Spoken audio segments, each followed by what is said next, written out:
Hi, everybody. Welcome.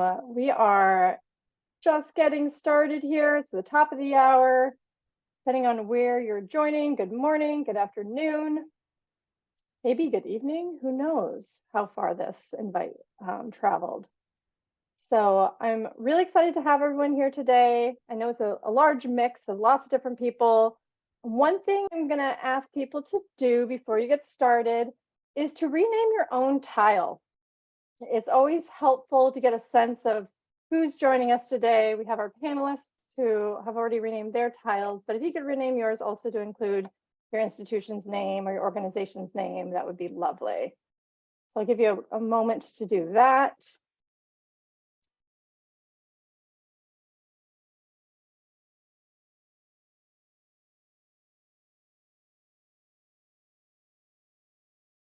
We do have, in regards to housekeeping, the other thing I want to mention is this session is being recorded. And then also towards the end, depending on our timing, we will have some breakout rooms just to give all of you a chance who are also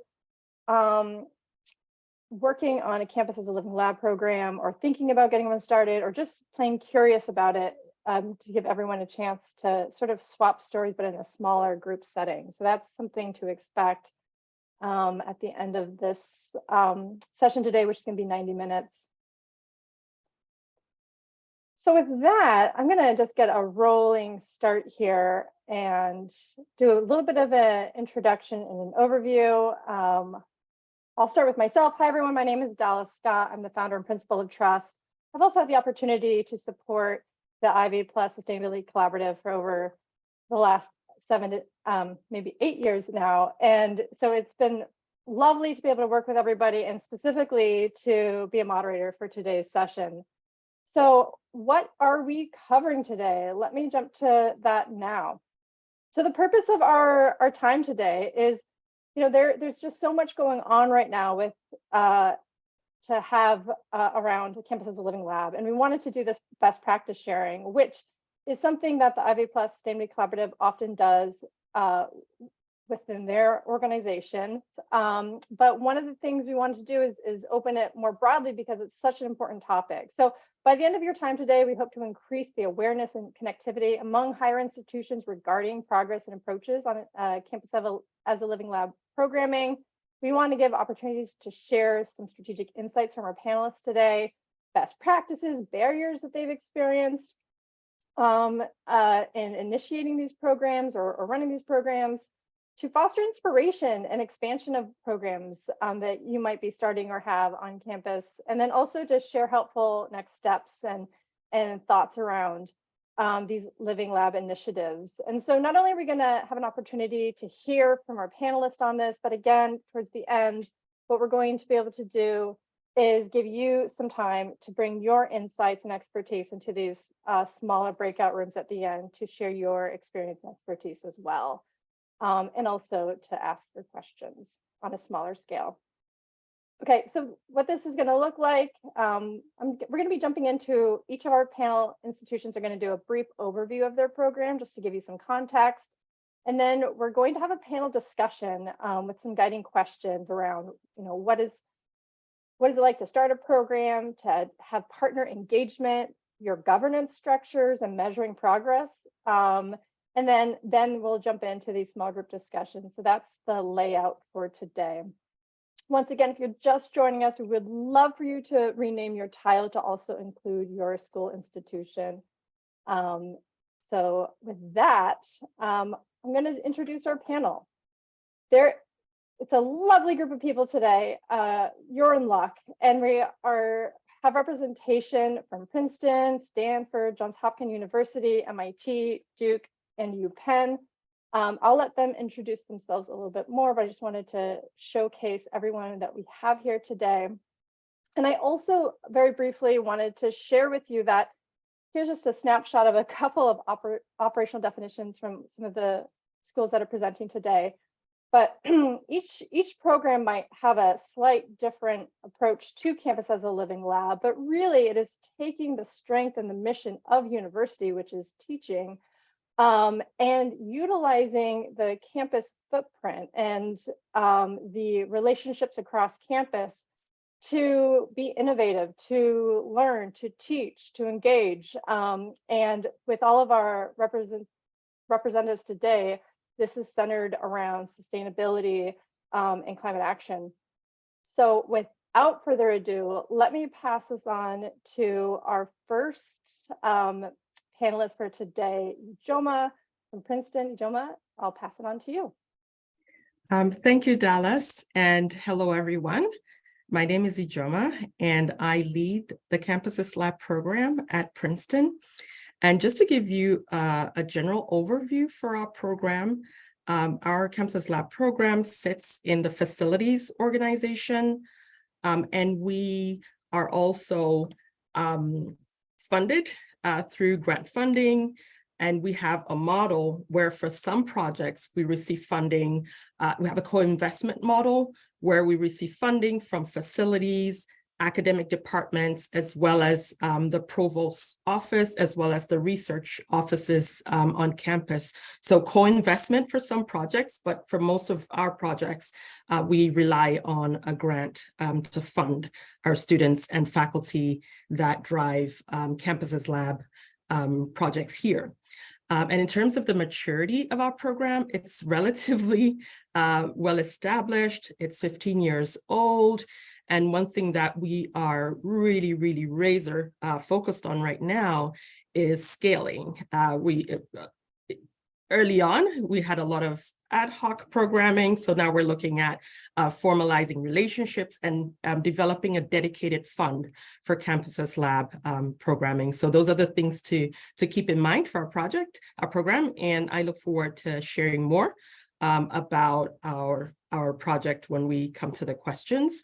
But the thing I want to leave you with is really our vision. So the vision behind all the projects we do on our program is to create what we call an exceptional experiential environment for our students so that they're able to develop as lifelong advocates for a healthy planet and healthy people. So we really want to use the individual actions and opportunities at the campus scale to develop projects that are replicable and scalable to the community and world scales. So that's the idea behind it. And I'll be glad to describe some of the activities that we do through our programming, from research, supporting coursework focused on sustainability, as well as modular experiences that are outlined on that second column you see there. That's what we do. We've talked about what we put in. It's a skeletal logic model that we follow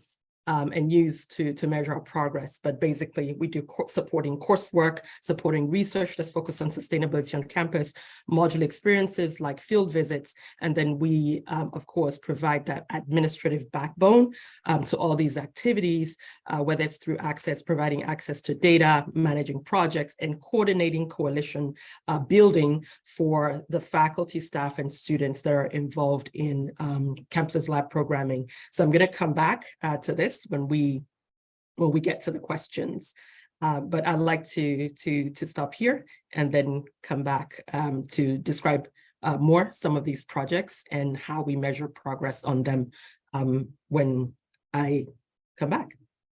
Thank you, Ijoma, so Thank much. you, everyone. Thank All you. right, so with that then, I will be passing it on to Brian from MIT. Take it away, Brian. Thanks, Dallas. Thanks, Ijoma. So I'm Brian Goldberg. I'm the Assistant Director of the Office of Sustainability at MIT. And I help to implement and guide a lot of our campus's testbed projects and approach. This graphic, which is kind of complicated to look at, but in essence, if you see anything here, this really describes our program. We call it Campus as a Testbed or Campus as a Lab, where on the one hand, we're solving for sustainability challenges as an office and as a campus. And we engage the research and education side of the house to help us solve those challenges on the left side. And then on the right side, we also engage our operations and campus infrastructure staff in solving the same challenges. So if it's a flood risk challenge, we're bringing both sides of the house together to solve for this challenge. And each side is then driving their needs. And I'll illustrate this in a very quick example. So if you go to the next slide, please. Like I mentioned, one of the examples of how we engage our campuses through courses, Julie Newman, our director, just finished up I think it's her 4th or 5th year of teaching this course. It's fantastic. It asks, how can a university solve for carbon neutrality? And it engages the students at MIT in actually solving for carbon neutrality of MIT, and some really exciting ideas come forth. And every year, those ideas ultimately lead to some progress and real impact, because we engage not just the researchers from campus in the class, but also the staff. And then the staff starts hearing ideas, and ideas start to emerge and become socialized. So that's one model. But the example I'll give is the next few slides, and then I'll end, is we've had a flood risk challenge on campus for a number of years. We're in a city, and we're trying to understand, what is our flood risk? So the Campuses Lab model involved engaging a faculty fellow named Ken Stresbeck, who's a research scientist. And I worked closely with Ken over a number of years to just first understand, what does our stormwater management of the campus look like in terms of a model, and how might that model perform under future storms? Then we needed more data. We worked with facilities to get more data. So Ken's starting to bring these research questions to table, but then our operational partner said, oh, can you tell us more? Because we want to see more data about this flood model. Well, we need more data. Can you help us get more data? So going on to the next slide, that then led to a series of questions of, well, now that we have a flood map, what happens when might the water enter into the buildings, say into the basements, not just on the surface? We don't have the answer. We need to engage another faculty fellow. So we engaged Professor Miho Maziro, who's an architect who specializes in looking at urban risks. So then Miho got engaged in working with students to understand, how does the porosity of buildings and basements impact future flood risk? So we brought our flood model that we built with Ken. Now we worked with Miho, and we're answering these questions that our operational partners on campus have, is what's the flood risk to our basements? So that's where Miho came in. And then the final slide, we then engaged a team of students to both collect data about our basements, but then the operational staff and the faculty started asking, well, what's the likelihood that water would enter the basements and then move within the basements? And that was perfectly ripe for a dissertation. So we found a student who's doing her dissertation for her PhD on questions of basement flood risk. And then working closely with that student, using the campus as a lab, the campus as a test bed, we've gotten operational questions. But oh my goodness, the student Katya has made her PhD about the MIT basements and is about to set forth in a wonderful career of flood modeling. So that's the example I've used of how, as a campus, we've used the campus as a lab or campus as a test bed to answer operational questions by engaging our research and educational channels. And that's the method we're using at MIT. So I'm going to hand back to Dallas, and happy to answer more questions when the discussion comes up. Thank you so much. What we're going to do now is we're going to hear from Hime at UPenn to share a little bit about their program. Oh, it's Nina who's going to start with the slide. Oh, Dallas, excuse sorry. me. Yeah, no problem. To you, Nina. Great. Thank you so much, Dallas. Well, as you can see, at the University of Pennsylvania, I'm happy that the Sustainability Office is also partnering with the Environmental Innovations Initiative to talk about Penn's approach to Campus Living Lab. And at Penn, we really think about it from a global to local perspective. Penn is situated in the city of Philadelphia, and we have 12 schools that are all on one contiguous campus. So there's a lot of interdisciplinary work that goes into solving some of the world's greatest challenges. And so at Penn, we think of Campus as Lab really around problem-centric approach to enhancing Penn's impact on urgent challenges such as climate change and biodiversity loss. And then how do we bake those into the opportunities for students to engage in practical skills that augments their academic experience. So you can go to the next slide. So Penn's ethos of applied learning and community engaged scholarship, it's been a part of the Penn's culture for decades, and has recently, due to the increased knowledge around sustainability, allowed for a rapid rise of applied learning related to sustainability. And Penn has a climate and sustainability action plan that has a goal of increasing campus's living lab opportunities. And so the Sustainability Office supports that through various programs that our office runs, such as our Student Eco-Reps program that works on projects like our Build Bird Friendly program, our Ecological Stewardship plan.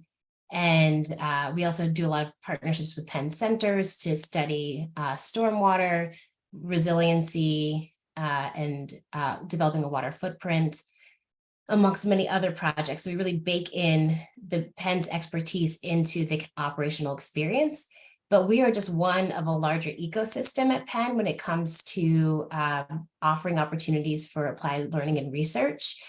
And so when the Environmental Innovation Initiative was established in 2020, they've really done a great job of looking at all the various opportunities across Penn and helping to bake or provide a broader frame for sustainability, particularly through the lens of the UN Sustainable Development Goals, and identifying all the various opportunities for applied research and learning at Penn.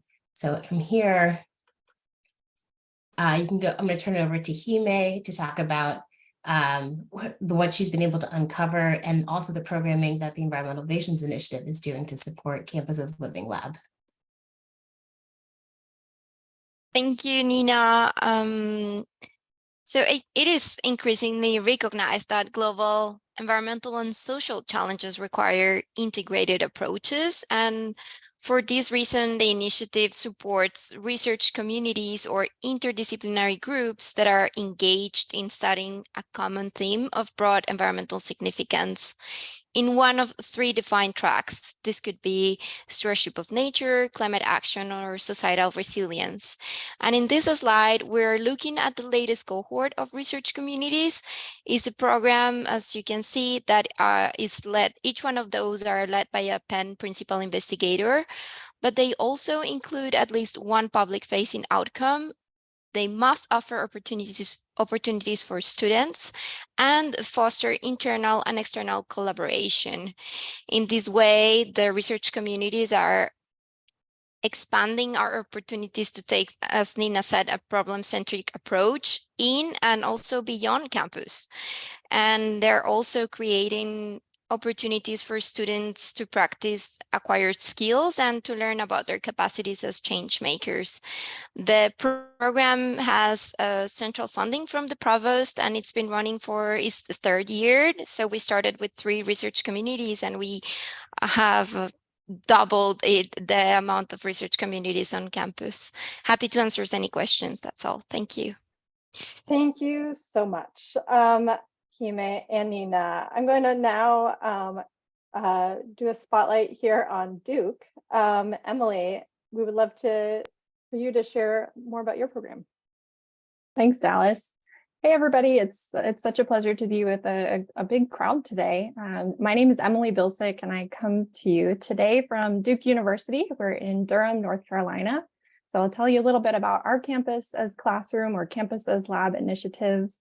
But first, here on the screen, we have an image of our Duke campus farm, a really interdisciplinary area of an acre of land where a lot of different learning and teaching methods take place over many different disciplines. And then a photo of students helping with an education campaign of how to sort your waste at an event. Really, students do a lot of self-led waste audits on campus. And so many of these ways are how we engage in using the campus as a test bed or classroom. Next slide, please. And so where we are in the university, we are within our sustainability department, Sustainable Duke team. And the corner that we exist in campus is within the office of the vice president, executive vice president. So that's kind of where our finance, HR, and facilities or operational work exists. And right now we are really in our mid-development stages. But first I'll tell you a little bit about our funding. Not until just recently has Duke had earmarked funding specifically designated to Campus's lab work. Right now is a really exciting time at Duke University. There's a lot of momentum behind Campus's lab efforts.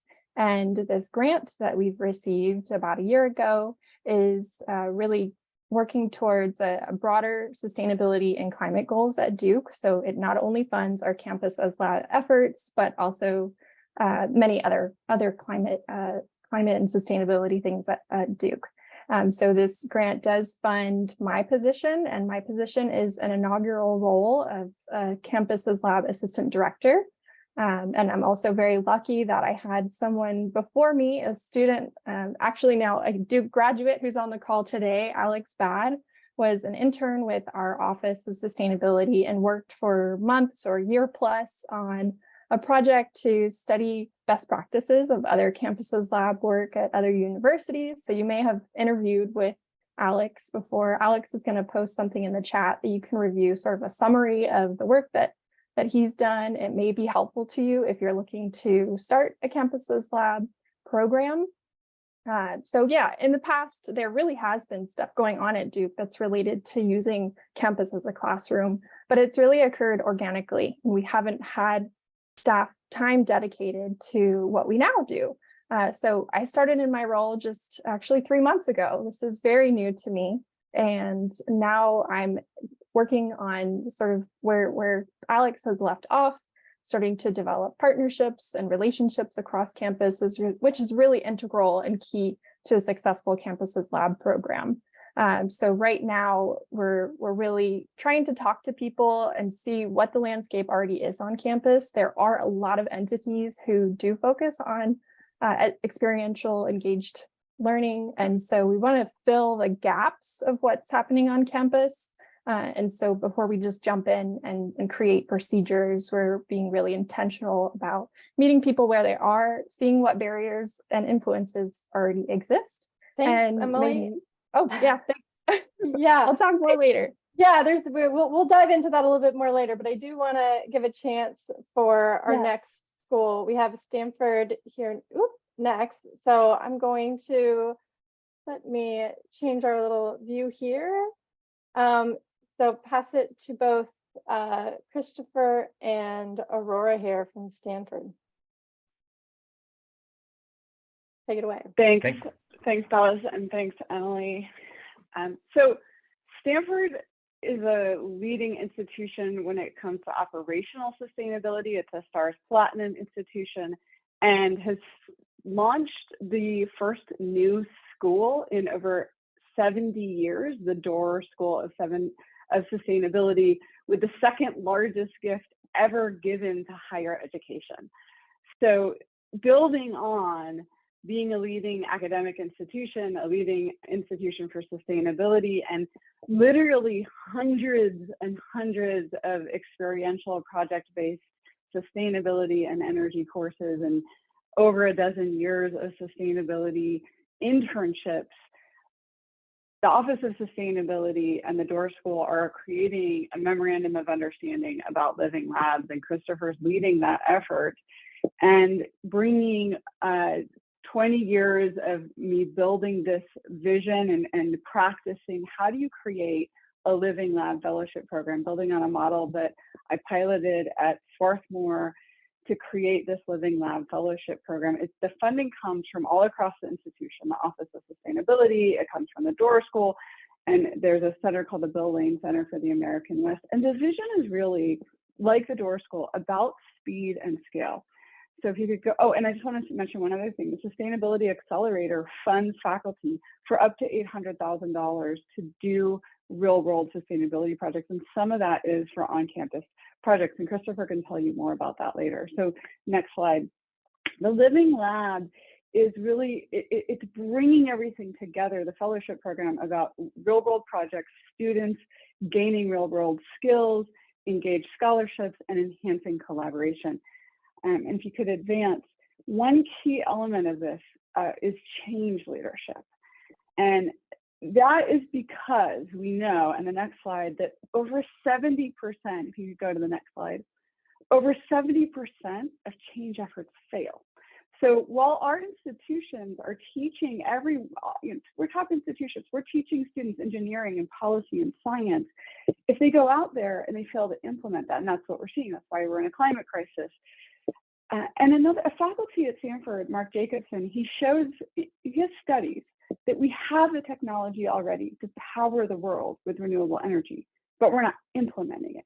So what's key here is that through our incredible network of not just students, but faculty and staff mentors, we're teaching people how to implement change. How Stanford has reduced 80% of scope 1 and 2 emissions isn't just the technology, it's moving ideas through the institution. And the vision for this isn't just on campus, it's helping implement the ambitious net zero climate goals across the state of California. So the next 2 slides, and you can go through them pretty quickly, show you Stanford's fellowship projects just for the next 2 years. Each one of these projects is a partnership between faculty across the institution, staff across the institutions that have been pre-identified as the most strategic projects that can have the most impact, that cross silos, that need to get done to advance our university priorities. And each one will have a project board of staff, faculty, alumni, working to understand how can we make change, and they can span multiple years. So I'm going to just pause there and say this is part of a larger pillar of the Living Lab vision. And that I also want to say we have a lot to learn from you, and that's part of why Christopher helped pull this together, because the actual sort of MOU and the structure is still in sort of a little bit earlier stages. There's a lot to build on, but we're excited to learn from all of you. Thank you, Aurora, and I know we'll hear from Christopher later. So I'm going to move now on to Tanvi to share with us a little bit about an overview of Johns Hopkins program that's underway. Thanks, Dallas. Hi, everyone. My name is Tanvi Gadia. I am the Sustainability Program Manager for Johns Hopkins. And part of my role is overseeing the launch of our brand new Campus as Lab program. So a brief overview of where we're situated. Well, I'll give this overview first because I think I have that on the next slide. So the concept for our Campus as Lab program, which will be launching last year and which was designed through a proposal last year, is that the program will support research, service projects, internships, and other forms of Campus as Lab type collaborations. It will include a grant component where grants will be offered for faculty and student research projects as well as course-based projects. And we'll be developing and soliciting a database of potential projects. So building off of our existing partnerships across facilities and across research and academics to build bridges across those areas around common themes and issues, and to help create those and facilitate those connections and get the message out there that this is an opportunity that we can capitalize on, especially aligned with the launch and release of our sustainability and climate action plan next year. Next slide, please. So where the program is situated is that it will be a program of our Sustainability Leadership Council. So I work in the Office of Sustainability. We're going to bring on a full-time fellow who will also work with me as a staff member of our Office of Sustainability to help launch this program. But the program is considered a part of our Sustainability Leadership Council. So our Office of Sustainability is situated within our facilities unit, within administration, but our Sustainability Leadership Council is more of a effort across all of the university to bridge across research and academics as well as the various other elements of sustainability. So it'll be a little bit more holistic. Currently, the plan was for funding to come from the provost for the first 3 years. To help pilot and launch the program. And then funding will be coming from our Office of Sustainability after that first 3-year pilot program is completed.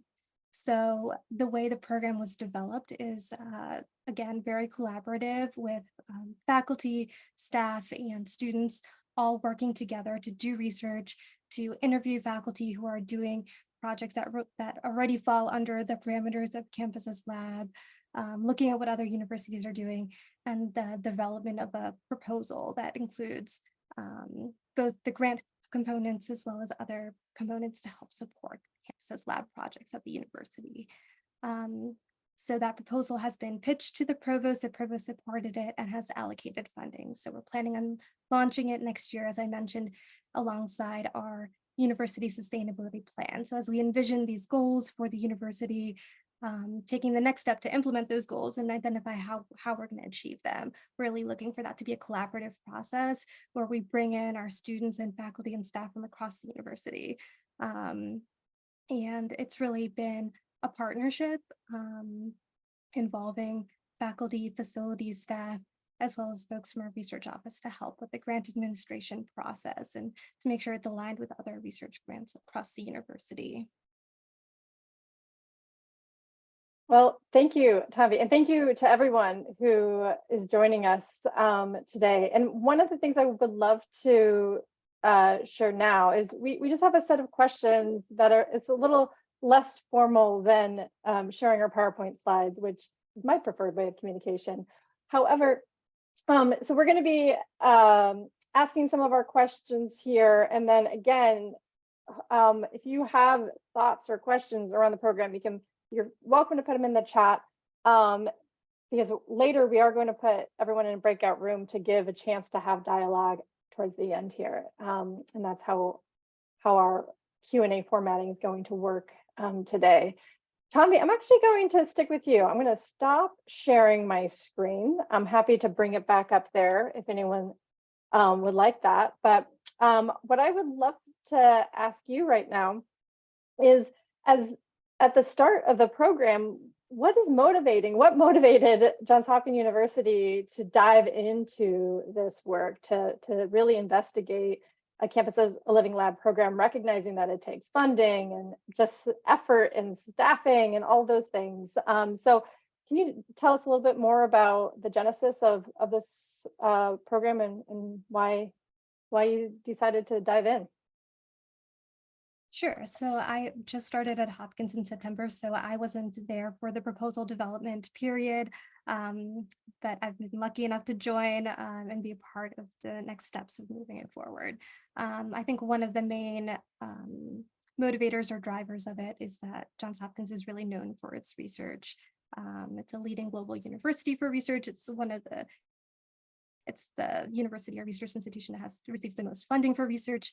So it really made sense for us looking at what are we going to do next for sustainability is to have a program that's aimed at empowering faculty and students for their research to be leading towards developing innovative sustainability solutions on our campus that can then be scalable and to really not only help us with advancing the University Climate Action Plan, but also solutions that can help Baltimore and the broader region and global issues relating to sustainability, while also being in line with the Johns Hopkins identity and values and strengths and building off of those.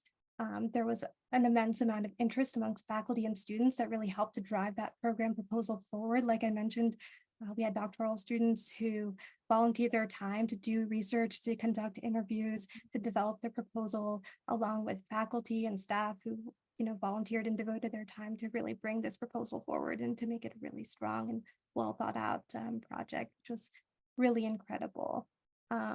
They're building off of a lot of considerable pre-existing research efforts already underway on our campuses, and launching this program to connect our stakeholders and provide architecture for our program vision can help to further just expand and build upon those amazing efforts that are already taking place independently of programs is supported. And then, of course, like I mentioned before, the university is launching this really massive sustainability plan. It's been a really intensive process of engaging stakeholders and to gather feedback from people. And alongside that, providing resources to empower our faculty and students to be a part of those solutions and to be a part of that progress and change and to bridge across research and facilities really made sense to really be able to achieve the ambitious goals set forth in the sustainability plan and to launch that sustainability plan and not just say, the university administration is setting these goals, but this can be a collaborative process where we can be more innovative and cutting edge by drawing on our purpose and mission as a university.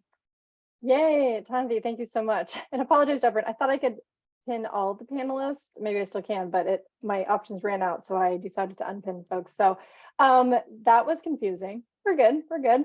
But I do think, playing off of what you just mentioned, Tanvi, of that there was research that was happening before you got there, and that a lot of this was, student research and student driven.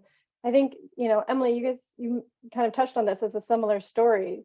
As someone who is just getting started, or are here today because they are trying to convince someone that this is worth worth the time and energy for people within their program, what would you say about getting started and what that takes from what you know? I think it really takes a deep collaborative effort on campus. There are students, there are staff, there are faculty, and we all need to lean into each other because a student project probably can't happen without the support from these other areas. So on campus at Duke, this type of work, people have been sort of stumbling through it because there hasn't been a programmatic structure, like procedural outcomes or procedural practices to follow. And now that we have this role, and hopefully many more universities will have this type of role to help make those connections, help make sure that everybody's on the same bandwidth or wave. So meeting people, finding connections on campus is what's really important. And then sort of, if you're looking to convince somebody higher up, which fortunately Duke already has at the highest level leadership commitment towards campus's lab work and climate and sustainability work. We're really fortunate for that, but there's a lot of pros for, of course, the obvious students get to participate in this real world context of learning, and then they'll be able to translate that to their future careers at Duke or past their time at Duke, no matter what field that they're in. And this is what's really important, is we're creating climate literate citizens across the board. Whether you're an artist or you're a doctor, these students will have these skills to pass on. But what's really great is that the pros for our operational units on campus are also outstanding. The work that faculty and students are doing together when they're coming up with questions and solutions to the real world sustainability and climate challenges that exist within our campus or within our surrounding community. Their work that they do really informs decision making on the operational level of the university. Like many of my colleagues have shared before, our campus farm was born from a class that does campus's lab work. Our printing procedures have changed because our OIT has worked with students to come up with some ways to limit printing that's more sustainable.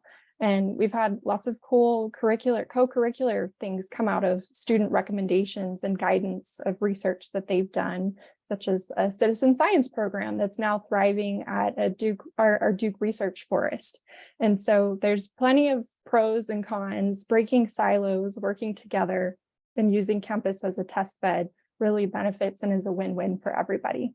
No, Emily, I love that you said that. I think sometimes people get it in their head that the advantages are only to the students, which is like important, right? That's why these universities and colleges exist. But I think what I'm hearing from you is the benefit to the operations has been huge. And I think just even the relationship development that an operational person can have with the students is something that you can go in your own little worlds and not recognize or appreciate the different perspectives of that. And I think you also launched us to a great next question around relationship building. So I'm actually going to pass it to you, Christopher, to talk about what it takes to really hone in on the relationship development. What does it take to develop those relationships on campus, specifically thinking about faculty and facilities, and how do you find those connections and being able to be that conduit for this work? Yeah, thanks, Dallas. And this may also relate to a few questions that are going around in the chat as well, discussion in the chat. So there, what we're discovering as we're building out the program at Stanford is that we need to demonstrate a real return of investment to all the stakeholders who are involved. And that includes faculty who have research questions they want to be engaged in, operational staff who have real world sustainability challenges that they're dealing with, and they only have so much staff time and bandwidth to manage those relationships and, you know, work with students and faculty. And so someone in the chat was saying, well, how do you work with some of the tension that can come up with the staff only has so much time and we need to keep the lights on and the bus is running and all that. And so, you know, and I can speak a little bit more to the student piece as well, because there too, there has to be an incentive for a student to say, hey, this is worth my time. This aligns with my academic and professional goals. And so our team has been able to engage with stakeholders in a way to provide almost like a facilitation or liaison role, translation role between faculty stakeholders and operational stakeholders who sometimes don't see each other's world in a clear way and understand the deeper motivations and constraints and what's at stake for everyone. So part of developing and deepening that understanding is getting folks to speak to each other and guiding those conversations in a strategic way. We had a sustainability accelerator project recently that was funded and green-lighted before the operational stakeholder was fully on board around what the scope of that project was, just as an example.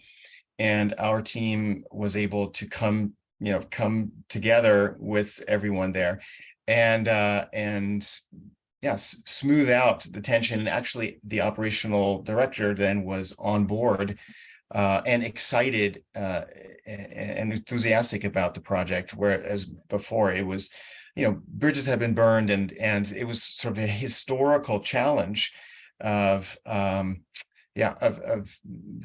different units not really speaking to each other in a good way. So on the student side, I think what we're finding is that students are deeply incentivized by wanting to moving from theory to making tangible impact and having an impact in an observable way and right there on campus, and having the opportunity to learn and be mentored by operational staff and faculty, and building out the advisory boards, as Aurora was talking about, being guided by a small group of experts and to develop those change management and change leadership competencies, and then putting them to use right there on campus, where those operational projects are selected to align with our climate action plan and sustainability planning, those goals that have been identified by Stanford's leadership as sort of the main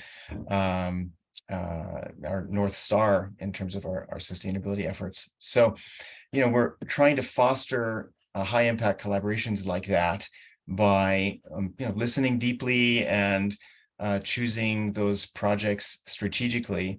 And I could speak a little bit more to how we've set that up and all that in the breakout rooms if folks are interested as well. But thank you, Christopher. I mean, immediately I was thinking about the picture that you had of the superhero post of change management and like the tension that can arise, and as a student be able to witness how to turn that into collaboration.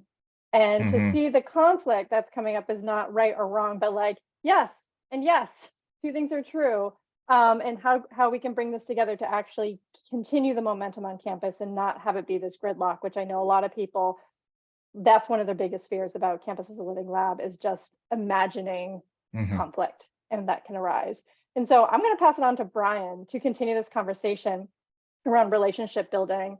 And then Brian, once you have a chance to talk a little bit more about relationship building, my second question to you is around a container for once you establish these relationships, what's the container? And by that, I mean your governance, to kind of keep it moving and not have it be these one-off things that fade away, but sort of that structure and kind of a vetting process to keep the process going forward in a more structured way. So first, the relationships, building them, but then maintaining them.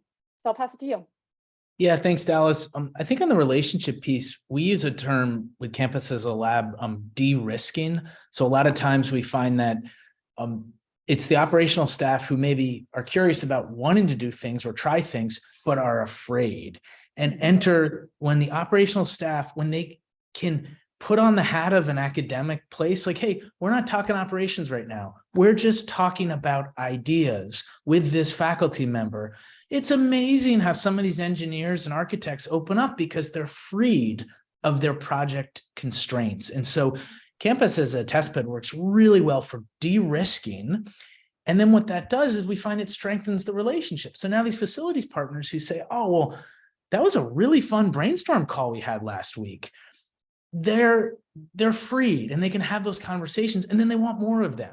And that strengthens the relationship with their facilities partners.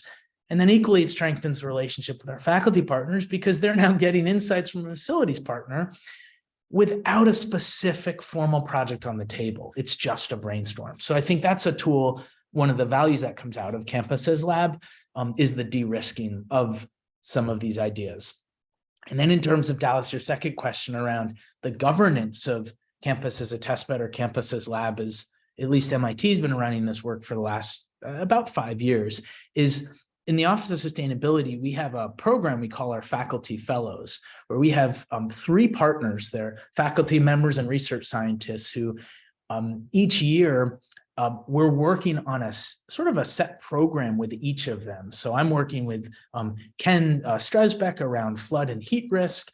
I'm working with Jeremy Gregory, who's a research scientist around Scope 3 work, and then with Miho Maziro around a series of waste-related and climate resiliency actions. So each year we have a program of activities with each of these partners, and we're constantly evaluating our scope of work together, what makes sense for them, what are the priorities of the Institute. But it's the relationship with these 3 faculty fellows which makes the work really deep and contained, because we understand our assumptions and our operating constraints, and we're deepening the work each year and changing directions as the Institute shifts. So that's one method. Sure, there are many other methods out there that work, but it's simply one. So I'd be happy to talk more about that when needed, or if folks want to follow up with me. Yeah, thank you. I do find, being able to make those connections, as you said, with the de-risking component, so valuable. And once you have some success stories, I can imagine it's easier to share past projects and maintain that going forward. Thank you, Brian. Nina, I'm going to bring you back in to tell us a little bit more about the structure at UPenn, the governance structure, because I do believe yours is slightly different than some of the other institutions. Yeah, and I love hearing all the different models and approaches, because I think it shows how diverse of how each school can approach this differently to match the culture of your school.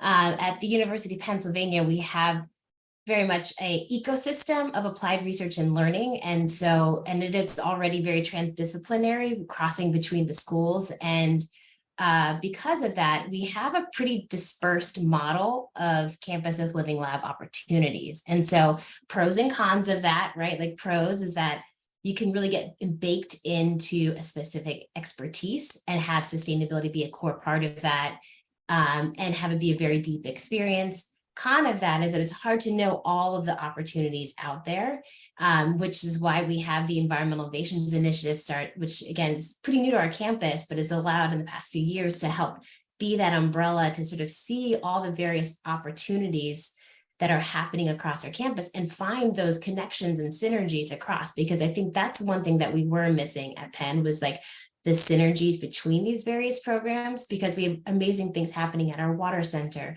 We have amazing things happening at our energy policy center, where they're working on campus projects, but they're not always talking to each other. And so our office, the sustainability office, has been a hub of that. And sort of organically that has happened, but now we have a broader umbrella that's helping us sort of see the bigger picture that we were already making. And I think that's been one of the nice changes that we're seeing. And I think we'll continue to develop a larger picture from there. So for us, it is very much an organic ecosystem that is now starting to build a bigger picture and a bigger story. Thank you, Nina. One of my last questions, and I know there's going to be quite a bit of, I'm always impressed when people utilize the chat in such a fantastic way. So way to go, everybody.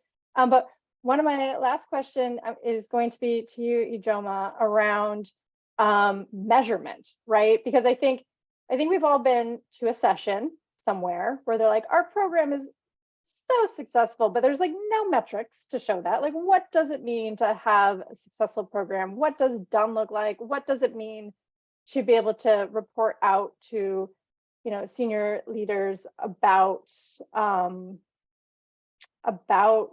how the program is doing and the impact that it's having? So I am going to pass it to you, Ijoma, and I'm happy to jump back to a slide if that is helpful. Sounds good, Dallas. Okay, so I'll go back to a slide for you. Let's go. Back in time. Okay, here we go. Okay. One slide back.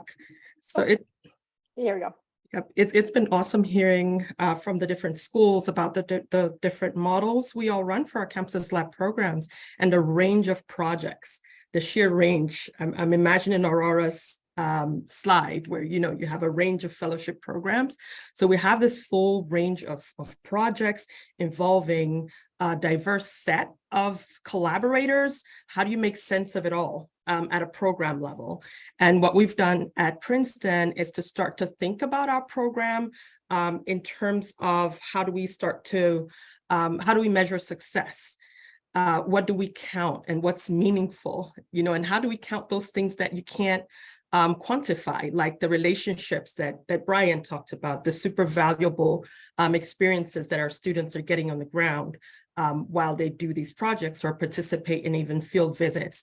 So what we've done is to start to map it, to look at this is a work in progress map that we use a logic model we developed to kind of capture all the moving parts, all the various projects that we track. So we've talked about the different activities that we do, and we have on that third column there, the outputs that we try to track for each project. We literally have these on a spreadsheet where we're looking at the participation in terms of numbers of not just faculty and students on the academic side, but also operational staff who, as I've heard in other schools as well, play a key role in these projects, what number of courses, because as we know, as these institutional sustainability research projects are going on, they're often informing coursework. And there's coursework that has sustainability problem solving embedded in them. So we keep account of those and account of, you know, who's participating and where they're coming from.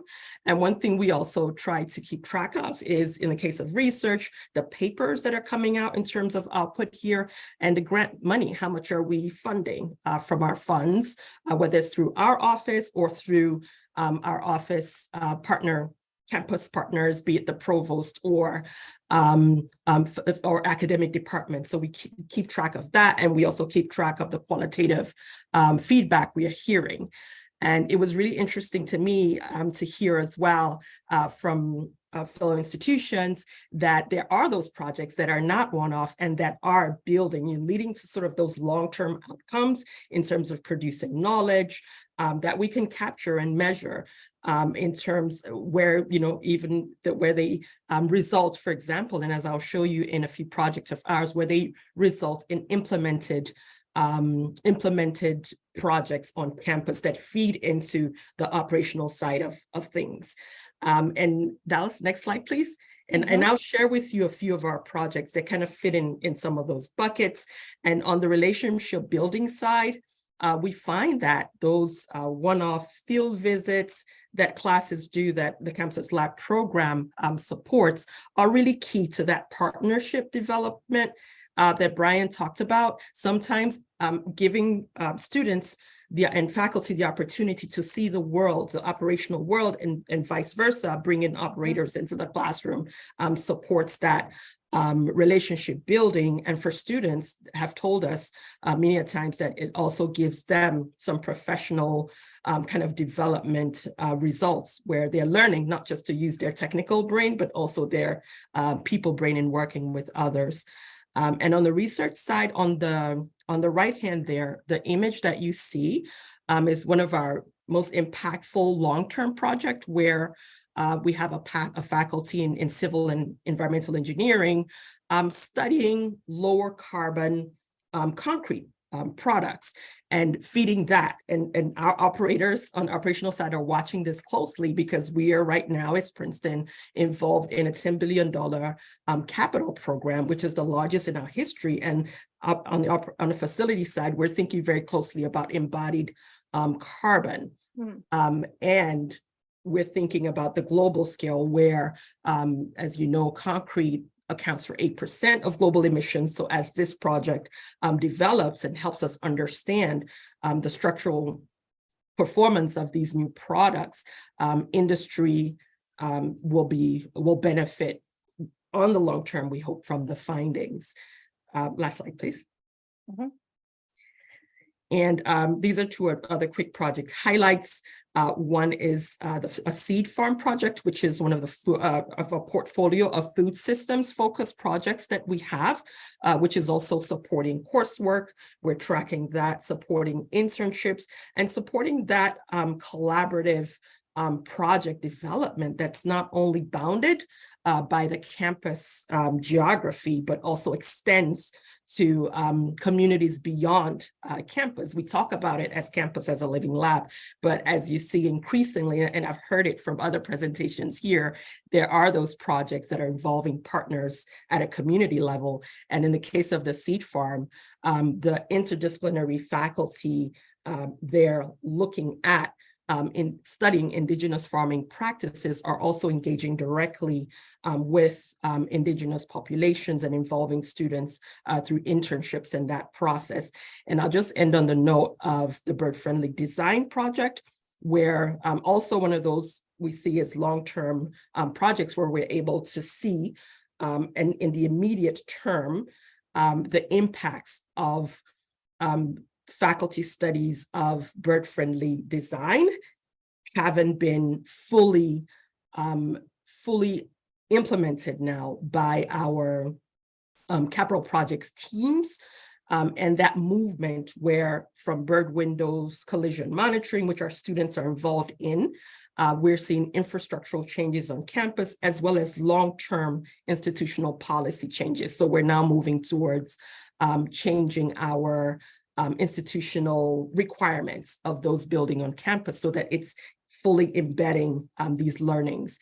But I'd just like to end by saying that project measurement, it's a difficult process, but one thing we've learned that's super helpful from a best practices standpoint is being able to map, visualize visualize your program and seeing where through that visual you can align process and program to measuring impact has been super useful. And also thinking about being creative about data, because sometimes we think about for Campuses Lab, you know, sometimes we have to be creative. Yes, we're keeping count of numbers of participation, but then there are those opportunities just to gather qualitative feedback from participants in terms of what they're getting out of this process, even from a point of relationship building and impacts on their career beyond their time in our institutions. So it's an ongoing work. It's one of adaptation and being iterative about what we're learning, not just from our own program, but even from through the community of practice and engagements like this, what's going on in other programs that can move Campuses Lab programming forward. Yeah, and Ijoma, I appreciate you saying it's not all quantitative in sort of, you know, things that fit perfectly into a spreadsheet. That qualitative is really important, and it's also, if you see it as that, then you can plan ahead to track it in advance, you know. And I'm thinking about the work that Princeton is doing and in the value of investing in like surveys to get some of that qualitative data over time, and being able to track it in a way that is more meaningful than just an anecdote. There's more structure around it. Do you want to speak any more about how to have a successful kind of qualitative report out? Yes, so yeah, very, very interesting question.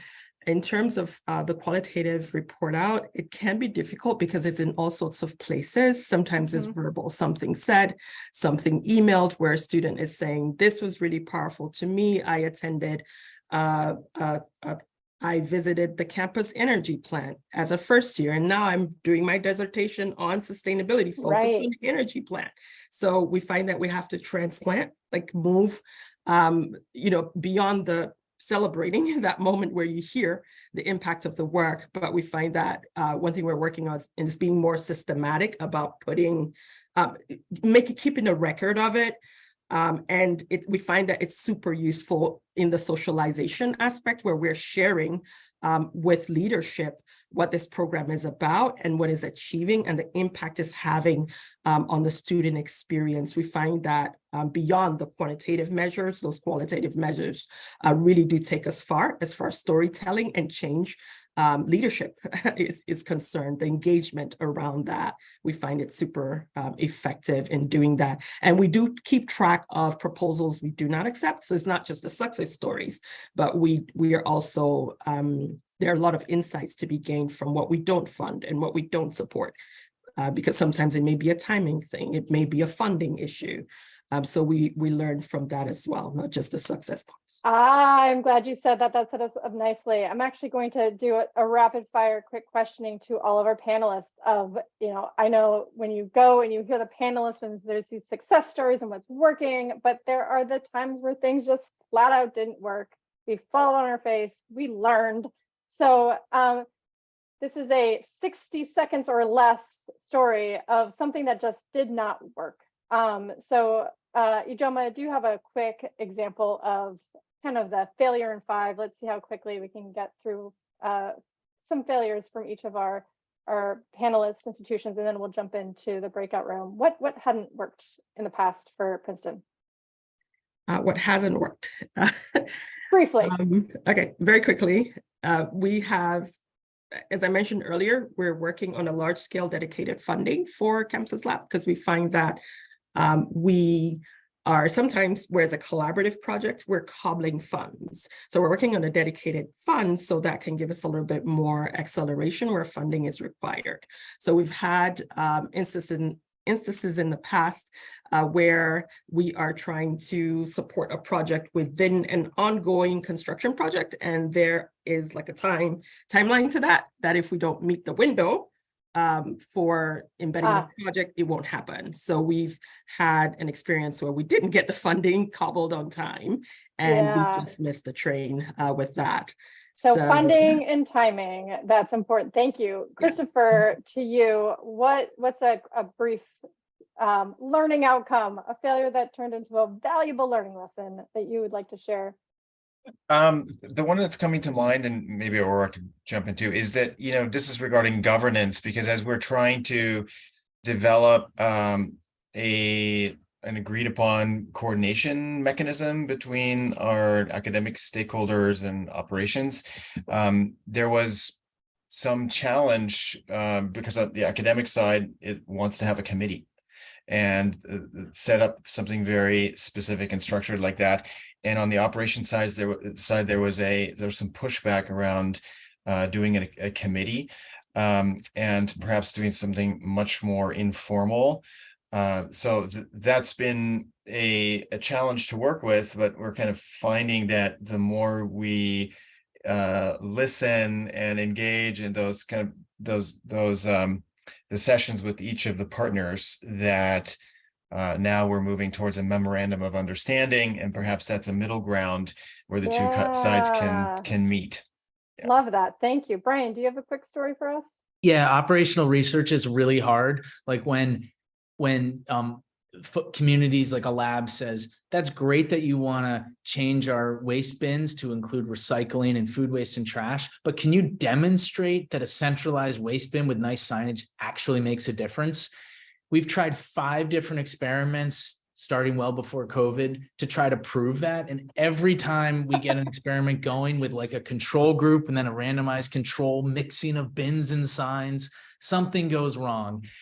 But it comes back to relationships. So while it's a failure in not getting the research, I keep going back to some of those groups and I'm like, remember when we tried this experiment 3 years ago? And they're like, yeah, you guys are really committed. Let's figure this out.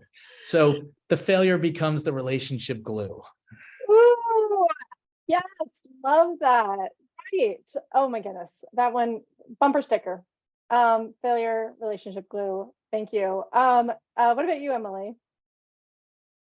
Yeah, since Duke is still early on or mid into its development stages, I think to just a broader theme of everyone who's involved, so from students, staff, faculty, and beyond, there has to be this shared understanding and communication of procedures because, you know, at Duke, we have, you know, rooftop gardens, we have botanical gardens, we have campus farm, all of these sort of inherently sustainable locations, and they're all managed by different people, and they each have their own operations. So if faculty or student brings their research equipment and just sets them up somewhere without notifying someone, they could lose it. And that could be a financial loss, or, you know, a lawnmower could run over something unexpectedly.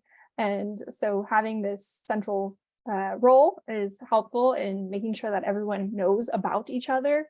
So that's sort of my, but we've had things like that happen on campus. Totally. And so good intentioned students go rogue, and they didn't necessarily realize how long those relationships, how long you've been working on those relationships, right? Yeah, thank you. Tanvi, how about you? Since we haven't really had any formal Campuses Lab program initiatives, I can't speak to any specifics, but it's been great to hear about what everyone else has been encountering. Great. So that as You're we like, prepare keep talking, to start our everyone. Let us program, know all the we- things. So yeah, no, I can Precisely. yeah, thank you. Nina, how about you? I know both in your role at Penn and in your previous position. Yeah, and actually, Kime can also share some from her research communities too. Just speaking from the office's perspective, I think communication is key. And I think a couple other people hit on this too, is that with these projects, you kind of give the keys over to certain, you know, people to kind of run with, and then you don't always, if you don't check in, things may go wrong. And so we've definitely had that happen a few times. So really communication is key, checking in regularly and making those expectations clear from the beginning so you don't surprise them halfway through. Yeah. Hima, do you have anything you want to add to that? Yeah, I would like to say that highlighting the impact of the research communities has been challenging, and we try to get people get back to us and showing us their updates so we can share with everyone else the impact of their work. And yeah, actually communicating over email only, even if it was brief and informal, didn't work at all. So it was really hard to keep track. And that's why this year we took a turn and we mixed it up a little bit. So as Nina said, communications through different channels always help. So have a kickoff call, make sure you host an event and give them some room and some different platforms to share their impact of the work. I think it's something very crucial. Thank you. Right. Yeah. The relationship building, again, so important. And I think, you know, one of the pieces that we can all remember is that, you know, the de-risking, developing the relationships, mistakes can also be part of this equation. It's really kind of valuing the change management process itself. The process of doing this work is one of the more valuable learning experiences, not only for you, your organization, the students, but for everyone to recognize that it's just a lot of stops and goes and ups and downs and maybe difficult conversations along the way as well. And that in and of itself is an incredibly valuable skill set. I'm seeing some questions here. One is about, can we follow up and share the links after today? We didn't do a registration, so if you want to ensure to get links to everything today, please add your email address. I know the Ivy Plus Collaborative I have all of your emails, but I might not have everybody else's. So please, when in doubt, add your email, and we'll make sure to circulate any resources that are being shared. At this moment, I'm going to open up the rooms. We're going to have 15 minutes for small group discussions. I did my best to separate all of our amazing panelists today, and tried to separate from school, but really at the end of the day, the conversation is about what you're doing on your campus, what you're interested in doing. And I'm at the very end, I'm going to have everyone include in the chat what's one thing they're going to do, try out at their institution today after what we learned in today's panel. So I'm going to open up the rooms for 15 minutes of conversation and dialogue. And I will, if you're, some people I need to assign a room right now. Let me do that.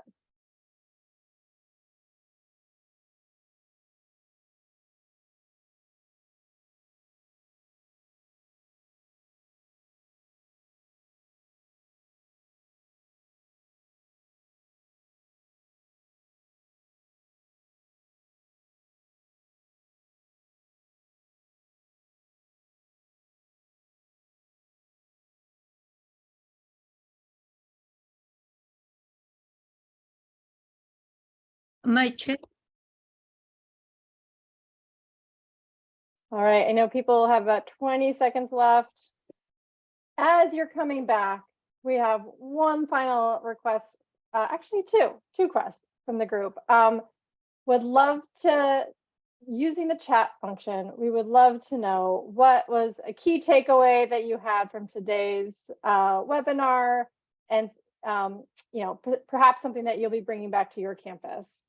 Because there's so many of us, we're not going to be able to reach out to everyone. So we're going to utilize the chat right now, and we would love everyone to add one key learning outcome that you experienced today in the chat, and something that you might be bringing back to your campus. So I'll give you a chance to do that. And then also, because we were just talking about the importance of metrics,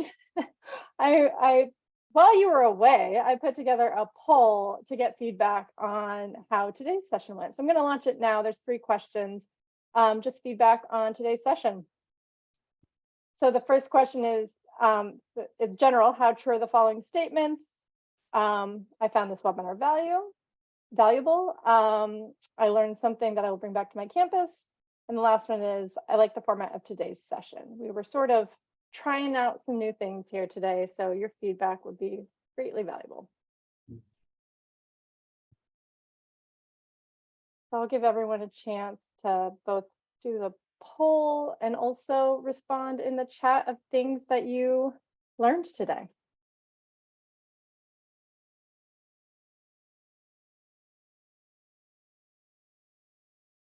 But really, at the tail end of our time together today, I just want to first thank all of our panelists for preparing for today's session, and giving all of us this insight of what's happening on their campus. And really, I found it really inspiring to just learn about, I guess, the trial and tribulations of making this work on campus, and the real valuable outcome that can come of it as you work on these Campus as a Living Lab programs. I also want to thank all of you for participating, for hanging in when I said breakout room. Some people bailed. They're like, breakout room, I'm out of here. But you guys stayed. I hope you had really valuable conversations in your small group discussions. And with that, we're going to end a little early today. So you have 3 minutes to do whatever you need to do before your next meeting. So it's good to see you all. Thank you.